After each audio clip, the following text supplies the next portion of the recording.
मुक्ती मुक्तीचे ते स्थळ भोळ्या भाविका निर्मळ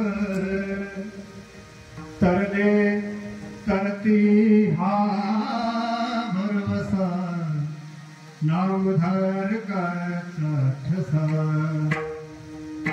गायरे पुराणी तुका म्हणे वेदवाणी तरले तरती हा भरवसा नामधारकांचा ठसा विठ्ठला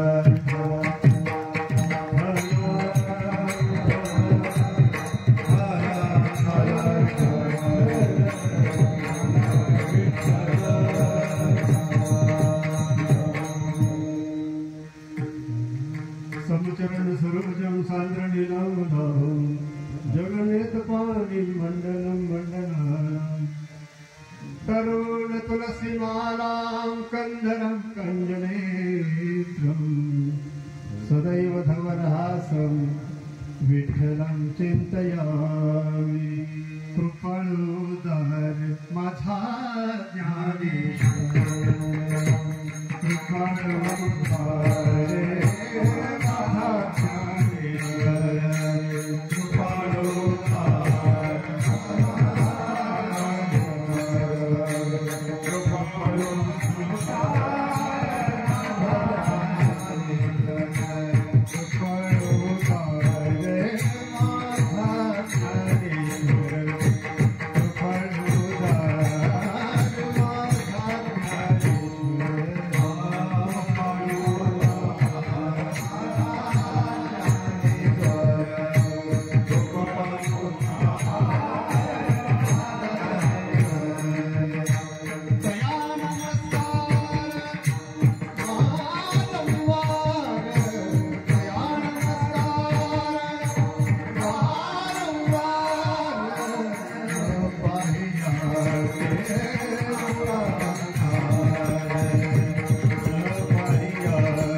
भाग्यवंत म्हणून तया शरण गेले पंढरी राया तरले तरती हा भरवसा नामधारकांचा ठसा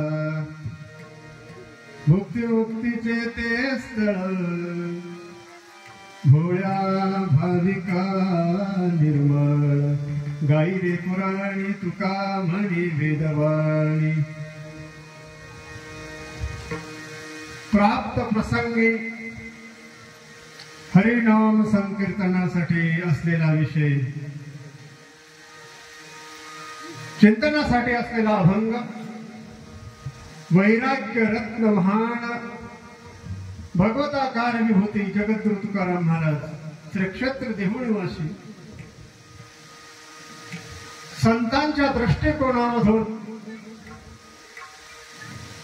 आणि जीवाच्या दृष्टिकोनामधून स्वरूप आणि स्वरूपाकार स्वरूप आणि स्वरूपाची व्याप्ती याबद्दल असलेला जो काही ज्ञानाचा असलेला जो काही भाग आहे त्याचा विचार या अभंगामध्ये महाराज सांगत आहे। हरिनाम संकीर्तनाचं प्रयोजन या ठिकाणी आपल्या येथील ज्येष्ठ नागरिक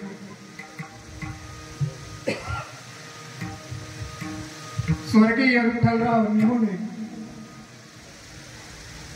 यांना आज 1 वर्ष पूर्ण झाले आणि प्रथम पुण्यस्मरणाच्या माध्यमामधून असलेली सेवा परिवारातर्फे निमोणे परिवारातर्फे या ठिकाणी आहे आणि जेव्हा जीव आपल्या या इहलोकातून परलोकामध्ये जात असतो त्यावेळेला एक प्रकारचा हिशोब त्याचा वर्षभर मृत्यू लोकात होत असतो आणि एक प्रकारचा हिशोब या ठिकाणी मागे असलेल्या त्या माणसाच्या परिवारातर्फे, मागे असलेल्या त्या माणसाच्या मित्रमंडळातर्फे ज्यांना ज्यांना सहवास प्राप्त झाला ज्या व्यक्तीचा, त्या व्यक्तीचं स्मरण नातेवाईकांनाही होत असतं, परिवारालाही होत असतं. ज्यांच्या सहवासात जी व्यक्ती वावरलेली आहे, ज्यांच्याबद्दल मित्रता संबंधाने सहवास ज्या व्यक्तीचा घडलेला आहे, त्या सर्वांना त्या माणसाचं स्मरण होत असतं गेल्यानंतर. हे इहलोकाचं स्मरण आहे. आणि परलोकामध्ये जो 1 वर्षाचा कालखंड असतो त्याचाही जो हिशोब सांगितलेला आहे, तो हिशोब या वर्ष श्राद्धाच्या म्हणजे पुण्य स्मरणाच्या प्रथम वर्षाच्या माध्यमामध्ये होत असतो. म्हणून जीवात्मा या देहामध्ये असलेल्यानंतर आणि जीवात्मा या देहामधून परलोकाचा मार्गक्रमण असल्याच्या नंतर दोन्ही ठिकाणी त्याची चर्चा होत असते. दोन्हीही ठिकाणी त्याच्या कर्माचा विचार होत असतो आणि कर्माच्या विचारानंतर पाप पुण्याचा विचार नंतर होत असतो. परंतु प्रथमतः गेलेल्या जीवाच्या चांगल्या वाईट कर्माचा विचार 1 वर्षभर होत असतो. शास्त्रकार त्याला सांगतात, प्रथमे पुण्यस्मरणे तर्पणे चैव कुलहा. कुळाकडून ज्या वेळेला प्रथम वर्षाच्या श्राद्धाच्या दिवशी तर्पण केलं जातं, 1 वर्षाच्या हिशोबाचा हा काही जो काही असलेला अपूर्णतेचा भाग आहे तो पूर्ण केला जातो. विठ्ठला विठ्ठला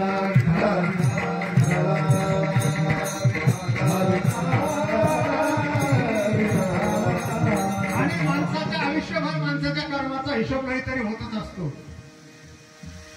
या इहलोकामध्ये वावरत असताना आपलं कर्मच आपला हिशोब घेत असतं.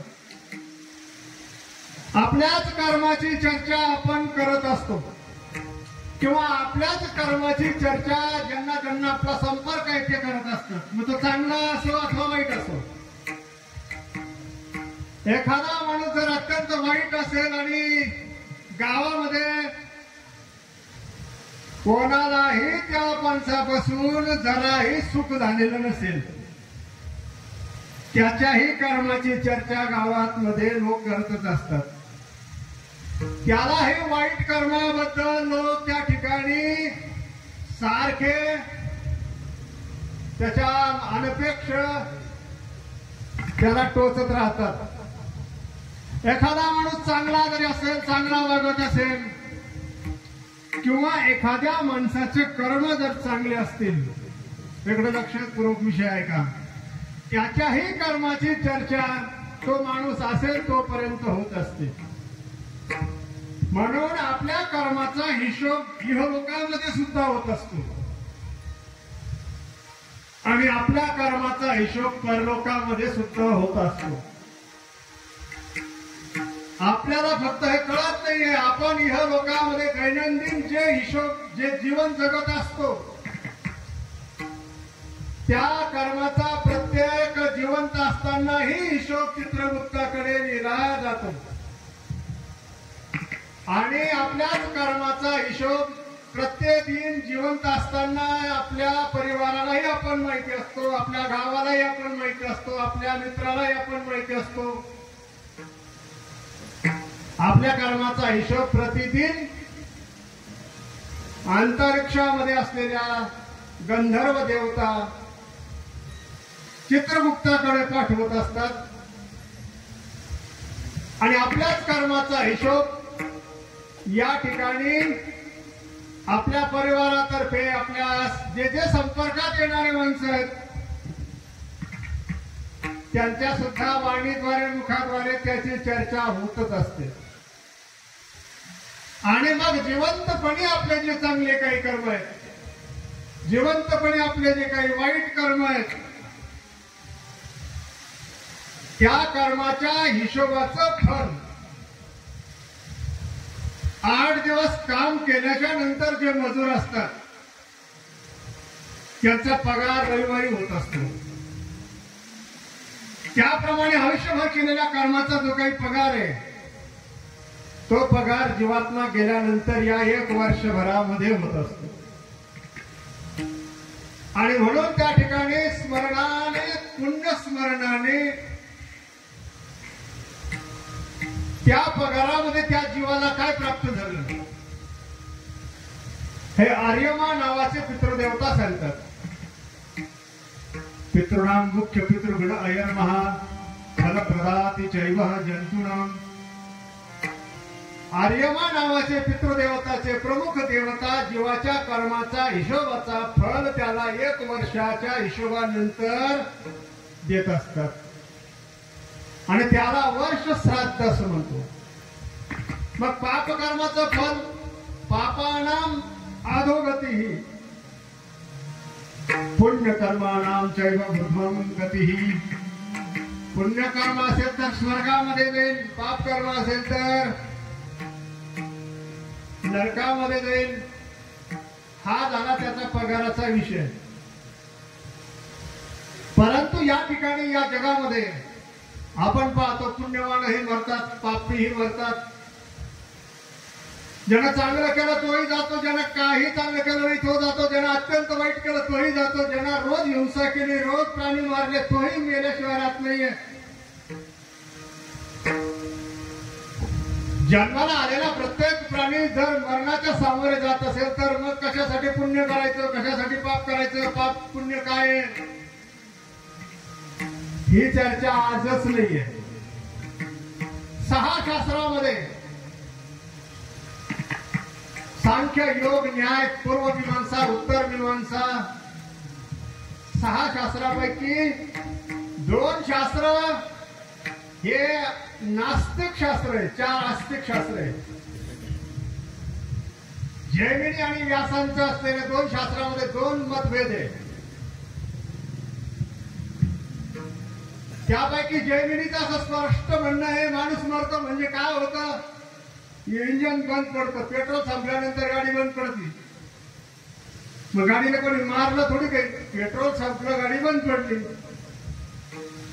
तसं जैमिनीचं म्हणणं आहे माणूस मरतो म्हणजे नेमकं काय होतं त्याची एनर्जी संपत्ती त्याच्या शरीरातली एनर्जी संपत्ती आणि त्याचा प्राणवायू बंद पडतो म्हणजे माणूस मरतो आणि मग माणूस मेल्यानंतर पुढे काही नाहीये असं जैमिनीचं म्हणणं आहे आताच असं लोक म्हणतात असं काही नाहीये पूर्वीपासून असं म्हणणं आहे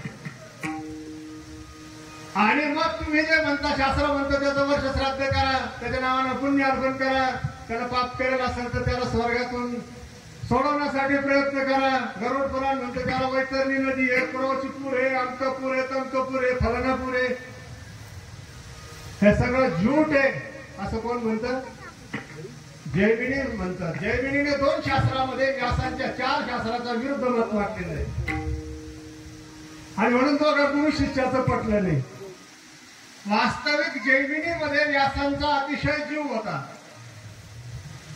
आणि 6 शास्त्र इकडे लक्षपूर्वक ऐका 6 शास्त्र ज्या वेळेला जैमिनींनी ग्रहण केले त्यावेळेला व्यासांना एवढा आनंद झाला की जैमिनी सारखा माझ्या विचाराचा विस्तार करणारा शिष्य पुन्हा होणार नाही पण ज्या वेळेला जैमिनीने 6 शास्त्र ग्रहण केले आणि 6 शास्त्र ग्रहण केल्यानंतर जैमिनीचे विचार बदलले आणि जैमिनीने सांगितलं की तुम्ही जे म्हणता हे सगळं खोटं आहे हे सगळं ब्राह्मणांनी पोट भरण्यासाठी अंकदान फलदान याला काही तथ्य नाहीये आणि स्पष्ट त्यावेळेला जैमिनींनी उत्तर मीमांसेमध्ये पूर्व मीमांसेच्या सर्व मताचं खंडन केलेलं आहे. ज्यांनी 6 शास्त्राचा अभ्यास केला त्यांच्या लक्षात येईल. पूर्व मीमांसेच्या व्यासांच्या मताचं खंडन जैमिनीने उत्तर मीमांसामध्ये केलेले आहे. न पापम न पुण्यम न गती न ऊर्ध्वगती न अधोगती, जैमिनीचं असं म्हणणं आहे. असं म्हटल्याच्या नंतर सगळंच खंडन झालं आणि व्यासाला राग आला. व्यासांनी जैमिनीला सांगितलं की हे म्हणे मी जे तुला 12 वर्ष शिकवलं, एक दिवस नाही 12 वर्ष तुला 6 शास्त्र शिकवले आणि वेदाच्या मताचं, सनातन धर्म संस्कृतीच्या मताचं, सनातन मताचं खंडन, 4 वेदाचं खंडन जर 6 शास्त्रामध्ये 2 शास्त्र करू लागले तर या 6 शास्त्राचा आणि 18 पुराणाचा बाद होईल. ते म्हणू लागले की 6 शास्त्र आहे, 18 पुराण आहे, 120 उपनिषद आहे, एवढे शास्त्र एका बाजूला आहे आणि जैमिनीचे 2च शास्त्र जर एका बाजूला आहे तर व्यासाला अतिशय राग आला. व्यासाला ते उपनिषदाचं 18 पुराणाचं गठोडं डोक्यावर बांधलं आणि जैमिनी काशीला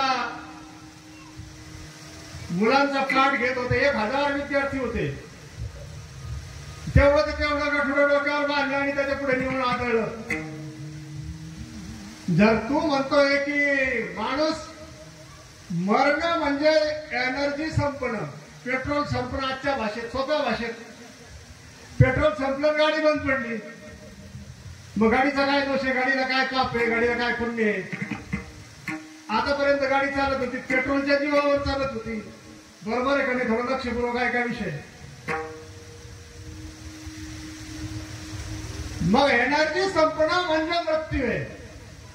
न पापम न पुण्यम असं जर तू म्हणतोय तर मग व्यासांनी विचारलं की हे शिष्या, तू कितीही विद्वान झाला तरी गुरुपेक्षा मोठा होऊ शकत नाही.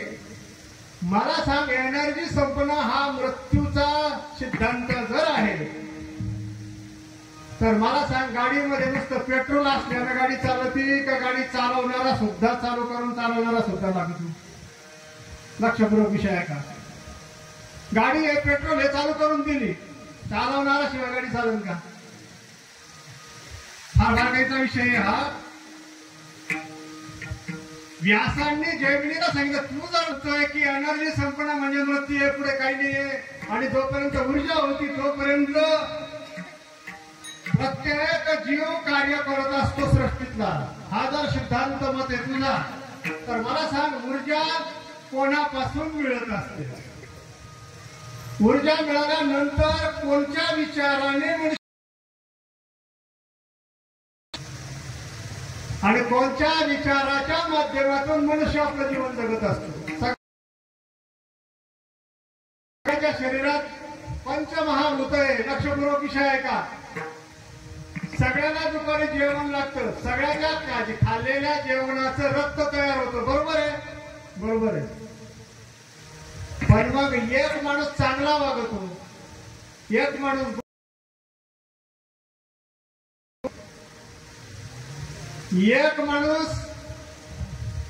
फार मोठं चांगलं असं अफाट कार्य करतो आणि एक माणूस असं काही कार्य करतो कोणालाही सुख होत नाही. म्हणजे असं कसं काय? असं म्हटल्यानंतर मात्र जैमिनी उभे राहिले, सर्व शिष्य लोकांना नमस्कार केला आणि सांगितलं की शिष्यगण हो, तुम्ही आता इथं थांबू नका. आणि जैमिनी व्यास म्हणजे गुरुजी तुमचं मत बरोबर आहे आणि माझा जो काही सिद्धांत आहे त्याला अनिश्वरवादी मत म्हणतात. सांख्य मानत नव्हते, व्यास ईश्वरवादी सांख्य मानत होते, जैमिनी अनिश्वरवादी सांख्य मानत होते.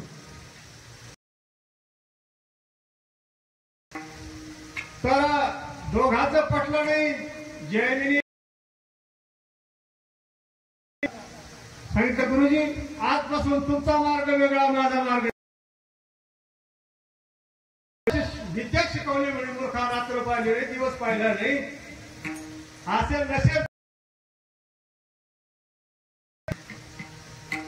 म्हणजे मग काय करू काही करू म्हणजे म्या शिकव.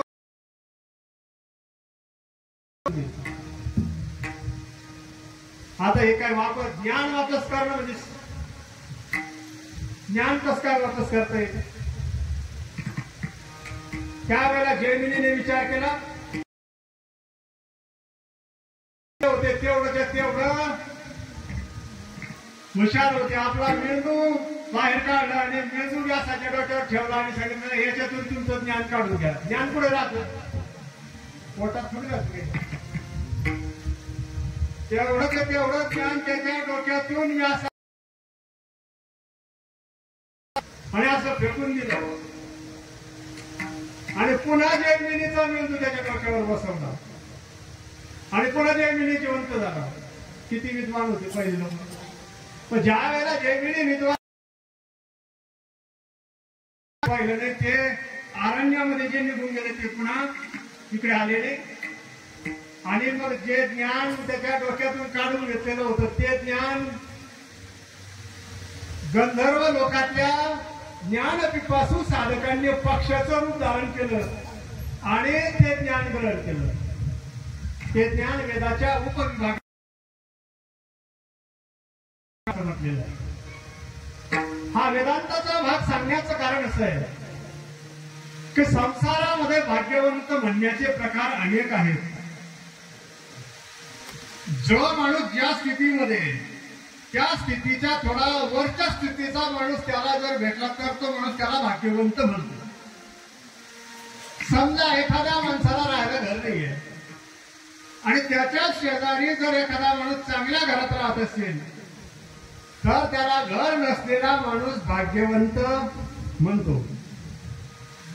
एखाद्या माणसाच्या जवळ काही नाहीये आणि एखाद्या माणसाच्या जवळ खूप ऐश्वर्य तर निर्धन असलेला माणूस त्या माणसाला भाग्यवंत म्हणतो. भाग्यवंत म्हणण्याचे प्रकार एखाद्या माणसाने खूप प्रयत्न केले आणि त्याला जर एखादी पदवी मिळाली तर तुम्ही आम्ही त्याला सहज म्हणतो की भाग्यवंत आहे.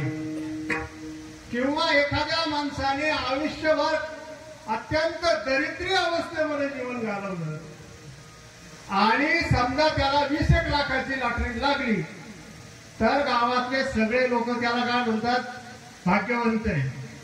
त्याचं भाग्य आहे म्हणून त्याला एवढे पैसे मिळाले. विठ्ठल विठ्ठल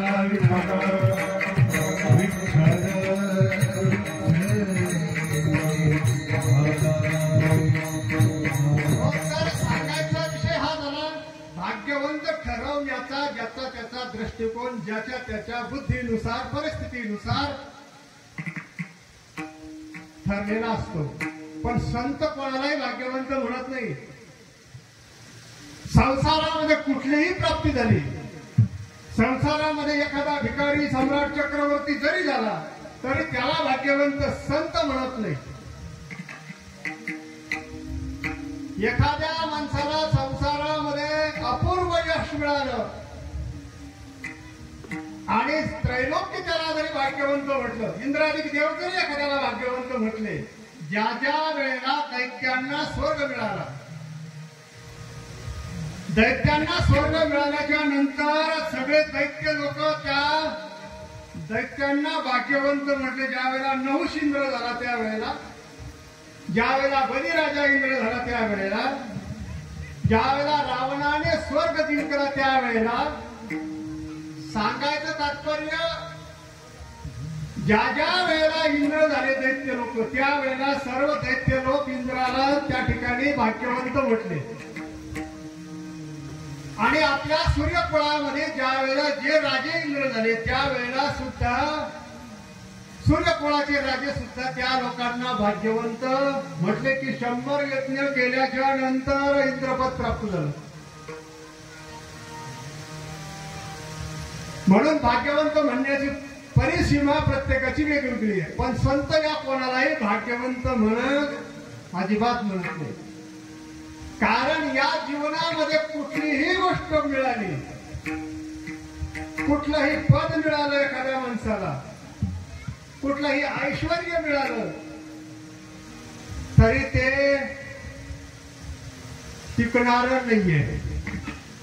या मृत्यू लोकांमध्ये जे जे मिळेल ते सगळं नाहीस होणार आहे. कारण या देहाला जे साधनं सुखाची मिळतील, या देहाला जे ऐश्वर्य मिळेल, या देहाला जे राजादी पद मिळेल, ते जास्तीत जास्त देह असेपर्यंत मिळेल. मेल्यानंतर त्या मेलेल्या माणसाला तुम्ही सिंहासनावर बसवलं काय, आणि कैशी सुख निद्रा अंतुरणी इंगळाच्या विस्तवावर जरी झोपवलं तरी त्याला इंद्रपद आणि विस्तवाचं पद सारखंच आहे. आपण आयुष्यभर जेवढी धडपड करतोय सुखासाठी, जीवनासाठी, हवं नको ते कमवण्यासाठी जेवढा प्रयत्न करतोय, आणि तेवढं केल्यानंतर मेल्यानंतर आपल्यालाही ज्या वेळेला त्या अग्नीमध्ये सुखाने झोपावं लागतं, त्यावेळेला आपण मिळवलेलं हे सगळं भाग्यवंत म्हणणार येणार नाही. माग माणसं म्हणते खूप भाग्यवंत होता, अमकं केलं तमकं केलं, पण स्वतःच्यासाठी काय केलं असं जर विचारलं की माचरे यथा वृथा येथे नाही आले अवतार, येथे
ज्या कृष्ण अवतारामध्ये 3565 मास्तर कृष्णाच्या पोराला शिकायला होती. एवढे मुलं ज्या कृष्णाला होते ते राहिले. 16,108 बायका ज्या कृष्णाला होत्या ते राहिले नाही, मग भाग्यवंत कोणाला म्हणायचं? म्हणून संत जीवाला भाग्यवंत म्हणत नाही, लक्षात घ्या. संत हे कोणाला भाग्यवंत म्हणतील याचा विचार संतांच्या दृष्टिकोनामधून पाहिल्याचे नंतर जीवाच्या कुठल्याही ऐश्वर्याला संत भाग्यवंत म्हणत नाही, जीवाच्या कुठल्याही सुखाला संत भाग्यवंत म्हणत नाही, जीवाच्या कुठल्याही गतीला संत भाग्यवंत म्हणत नाही. तर संत भाग्यवंत त्यालाच म्हणतात अभंगाच्या पहिल्या चरणाला. भाग्यवंत मनोदया, भाग्यवंत मनोदया, भाग्यवंत मनोदया, भाग्यवंत मनोदया,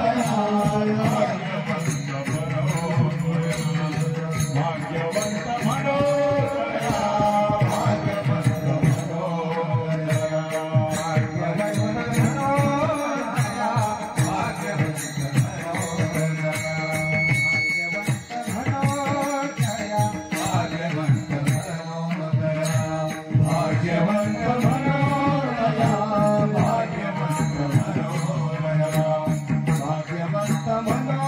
मनोदया, भाग्यवंत मनोदया,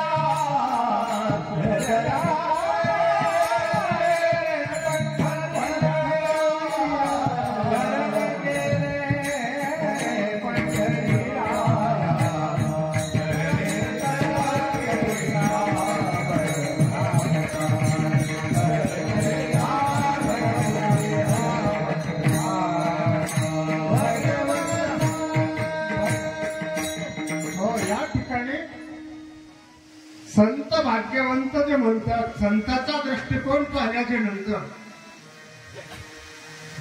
संत भाग्यवंत नामधारकाला, संसार करणाऱ्याला भाग्यवंत म्हणत नाही, ज्याचा संसार सुखाचा झाला त्याला भाग्यवंत म्हणत नाही, ज्याला मुलं बाळ नातूपंतू झाले त्यालाही भाग्यवंत म्हणत नाही. पण या नरदेहामध्ये आल्यानंतर ज्या माणसाने अखंड नाम साधना केली त्या नामधारकाला काय प्राप्त होतं याचं वर्णन या अभंगामध्ये तुकाराम महाराज सांगतात.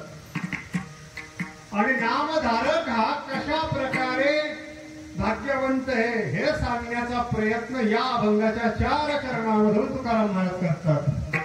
प्रथम चरणामध्ये तुकाराम महाराज म्हणतात की आम्ही त्याला भाग्यवंत म्हणतो की ज्याने स्वतःचा उद्धार करून घेतला आणि जगाला तारलं, आणि म्हणून तो भाग्यवंत आहे. स्वतः जो बुडाला आणि जगाला ज्याने बुडवलं तो भाग्यवंत नाहीये. भाग्यवंत म्हणून तया जे देवाला शरण गेलेले आहे ते भाग्यवंत आहे. देवाला शरण गेल्याच्या नंतर तो भाग्यवंत कसा, याबद्दल आपण जर मोठमोठे शास्त्र पाहिले, भगवद्गीता पाहिली, तर या देहातून जाताना ज्याला ज्या ज्या ज्या ठिकाणी जावं लागतं, ज्या गती प्राप्त होतात त्या गतीचा जर विचार केला तर यांती देवान देवयजो पितृयांते पितृवृत्ता भूतेषु यांति भूतेजा देवान्यांति देवयजा. भगवद्गीतेमध्ये सांगितलं की जे भूतखेताची उपासना करतील त्याला भूतखेत व्हावं लागेल, जे देवीची इतर देवताची उपासना करतील त्यांना त्या देवीच्या सेवकाचं रूप प्राप्त होईल. मामेवै प्रपद्यन्ते मायामेतां तरन्ति ते. पुन्हा कृष्ण परमात्मा सांगतात जे माझी भक्ती करणारे आहेत ते माझ्या स्वरूपात विलीन होतात. ते देह जाती एक क्षणी मीची होती. ज्ञानेश्वर महाराज ज्ञानेश्वर मध्ये लिहितात नामधारक मनुष्य आयुष्यभर नामस्मरण केलेलं आहे आणि त्याचा आत्मा जर गेला तो ताबडतोब देवरूप होतो. त्याला काही करायची गरज नाही. तुम्ही आम्ही त्याच्या करता काहीही करावं लागत नाही. ते काही ज्यानं काहीच केलं नाही पुण्य न जाणामी न जाणामी दानम न जाणामी तपम न जाणामी व्रतम न करोमी तीर्थम. असे जे काही त्याच्यासाठी करावं लागतं श्राद्ध त्याच्यासाठी करावं लागतो दहावा. पण जे नामधारक आहे या भंगात तुकाराम महाराज तेच सांगतात नामधारकाचा ठसा तरले तरती हा भरोसा.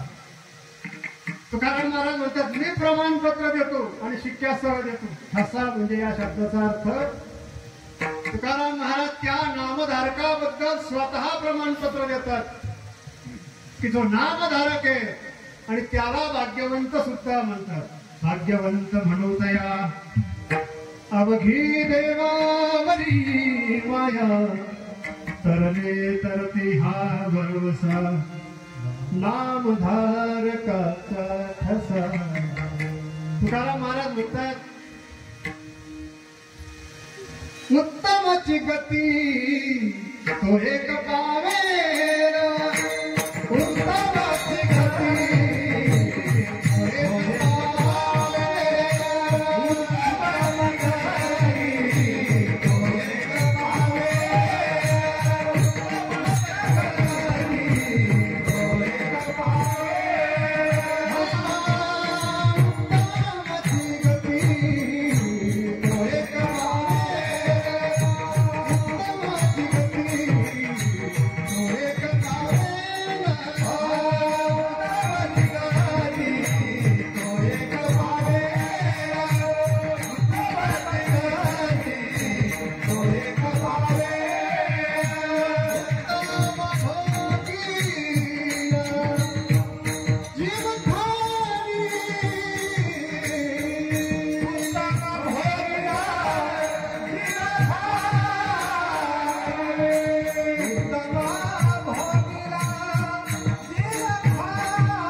सगळे नाही सांगितलं.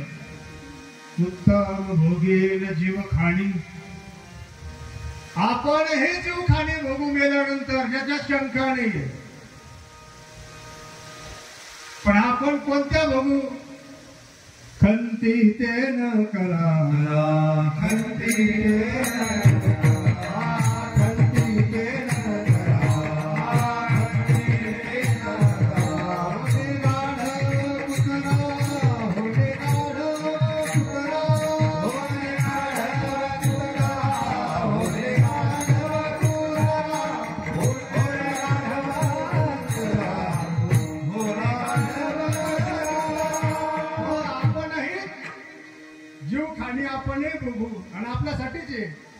पण आपण कोणत्या जीवाच्या ठिकाणी जाऊ? तुकाराम महाराज म्हणतात खंती ते न करा होणे गाढव होणे कुत्रा. आणि इथं सांगतात उत्तम भोगील जीव खाणी. नामधारकाचा विषय सांगताना तुकाराम महाराज एवढे सात्विक भावाने वर्णन करतात. तरले तरती हा भरवसा. मी सांगतो ते तरणार आहेत जे नामधारक आहे ज्यांनी नामस्मरण केलेलं आहे ते या देहातच तरलेले आहेत. ते या देहातच ब्रह्म स्वरूप झालेले आहेत आणि गेल्यानंतर ते ब्रह्मरूप होतील यात काहीही नवल नाहीये. म्हणून नामधारक हा चक्रवर्ती राजापेक्षाही श्रेष्ठ आहे. नामधारक हा मृत्यू लोकातल्या सर्व सुख भोगणाऱ्या माणसापेक्षा नव्हे देवापेक्षाही श्रेष्ठ आहे. म्हणून तुकाराम महाराज म्हणतात की या नामधारकाला जे प्राप्त होतं ते यज्ञ करणाऱ्याला प्राप्त होत नाही, ते तीर्थयात्रा करणाऱ्याला प्राप्त होत नाही, ते जप करणाऱ्याला प्राप्त होत नाही आणि ते योग्याला तर अजिबात प्राप्त होत नाही. योगी याचे ध्यानी ध्याता नातुरसी. योगाभ्यास करणाऱ्याला योगी म्हटल्यानंतर वानराचं पिल्लू, वानराच्या पिल्लाने त्या वानरेला पकडून ठेवायचंय. तिची जबाबदारी नाही एखाद्या मारायला याला सांभाळायची, ही पिल्लाची जबाबदारी आहे. त्या आईला चिटकून धरायची आणि मांजरीच्या पिल्लाला डोळे बंद करायचं काम आहे फक्त आणि त्याला कुठे न्यायचं ही जबाबदारी कोणाची आहे? मांजरीची. म्हणून भक्ताची जबाबदारी देवाकडे काय करायचं आणि योग्याला काय करायचं ही योग्याची जबाबदारी आहे. म्हणून योगिया योगिया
तुकाराम महाराज म्हणतात जो योग्याला दिसत नाही तो मी रात्रंदिवस पाहिला.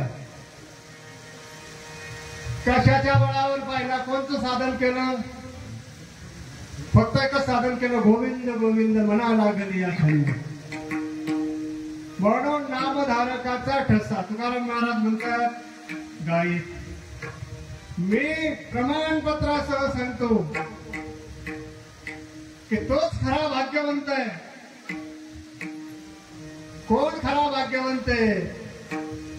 भाग्यवंत म्हणू तया शरण गेले पंढरीराया, तरले तरती हा भरवसा नामधारकाचा ठसा. नामधारकाला भोगही प्राप्त होतील, नामधारकाला मोक्ष प्राप्त होईल. मुक्ती मुक्तीचे ते स्थळ भोळा भाविका निर्मळ. तुकाराम महाराज म्हणतात ठामपणाने छाती बळवून सांगितल्याच्या नंतर तुकाराम महाराजांनी तिसऱ्या चरणात सांगितलं त्याला भोगही मिळतील, त्याला मोक्षही मिळेल, मुक्ती मुक्ती सगळं काही मिळेल. मग साधकाने सांगितलं की महाराज हे तुम्ही तुमच्याच मताने एकटे सांगता की बाकी कोणी येणार? हे सांगताना तुम्ही एकटे जबाबदारी घेता की बाकी कोणाची या ठिकाणी साथ आहे? त्यावेळेला तुकाराम महाराज चौथ्या चरणामध्ये प्रमाण देताना पुराणाचा शास्त्राचा सिद्धांत सांगतात. हे मी एकटा जरी सांगत असलो तरी हे शास्त्राविरुद्ध सांगत नाही, हे पुराणाच्या वेदाच्या सनातन धर्माच्या विरुद्ध मी सांगत नाही. सनातन धर्म संस्कृतीमध्ये वेदांच्या माध्यमातून जे काही प्रतिपादन केलेलं आहे त्या वेदांच्या रुचाच्या आधारे हे तुम्हाला सांगत आहे. आणि अभंगाच्या चौथ्या चरणात तुकाराम महाराज वेदांचा पुरावा सांगत आहेत. गाणी रे पुराण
अभंगाच्या चौथ्या चरणामध्ये तुकाराम महाराज सांगतात, नामधारकाचं महत्व वेदामध्ये सुद्धा आहे. वेदाने सुद्धा नामधारकाला श्रेष्ठ ठरलेलं आहे. संतांनीच नामाला महत्व दिलं असं अजिबात नाहीये. आणि नामधारकाच्या पुढे कशाचंही भय नाहीये. कळी काळाचं सुद्धा भय नाहीये. कुठलाही काळ असो नामधारकाला कालातीत आहे, युगातीत आहे. नामधारक हा कोणाच्याही बंधनात नाहीये. कारण नामधारकाचं रक्षण करणारा परमात्मा आहे. देव उभा मागे पुढे, देव उभा मागे पुढे, देव उभा मागे पुढे,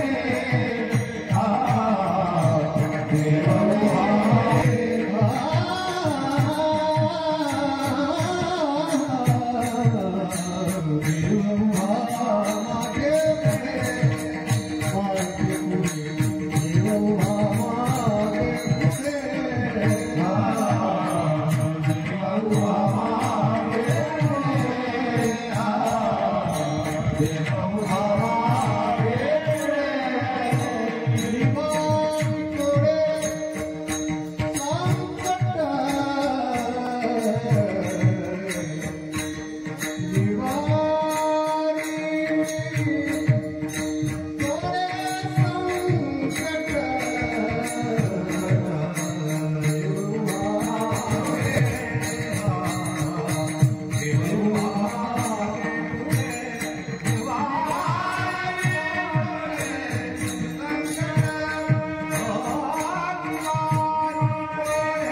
आनंदे नाचू.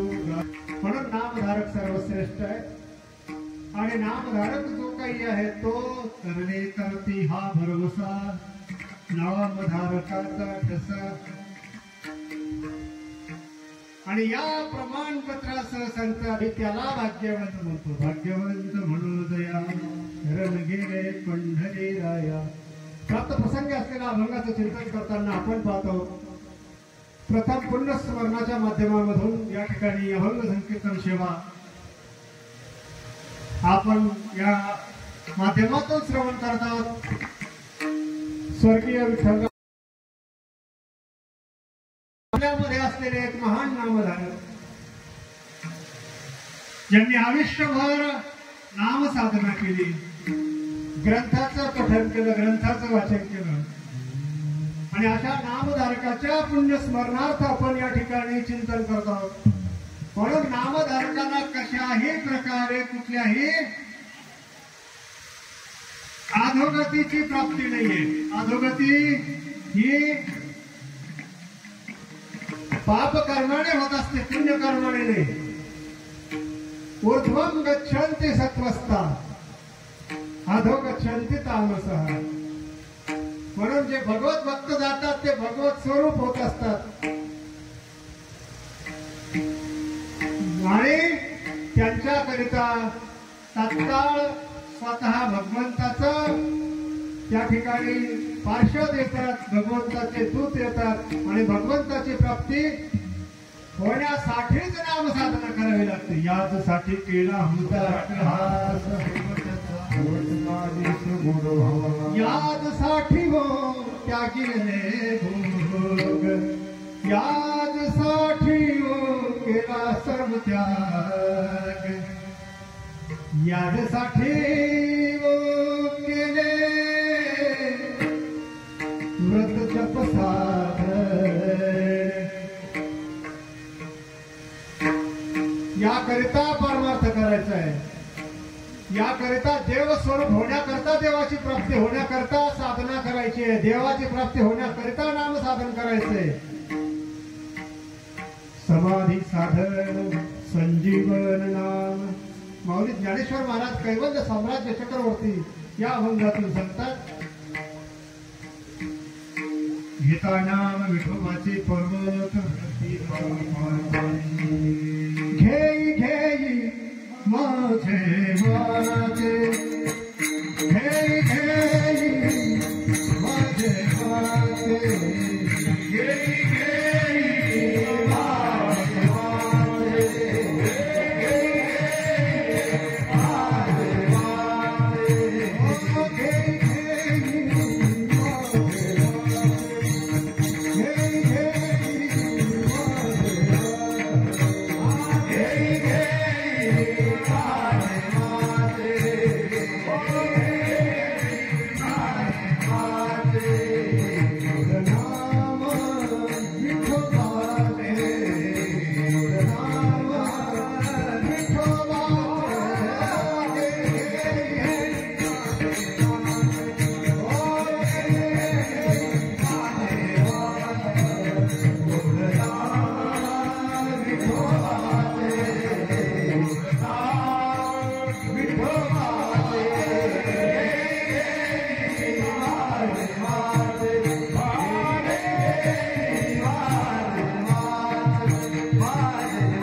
नामधारकाचा असलेलं श्रेष्ठत्व प्रतिपादन करणारा भंग पाहिल्याच्या नंतर या ठिकाणी किंबहुना तुमचे केले धर्म संकीर्तन हे सिद्धेश नेले, हेत माझे जीव उरले ऐक पर.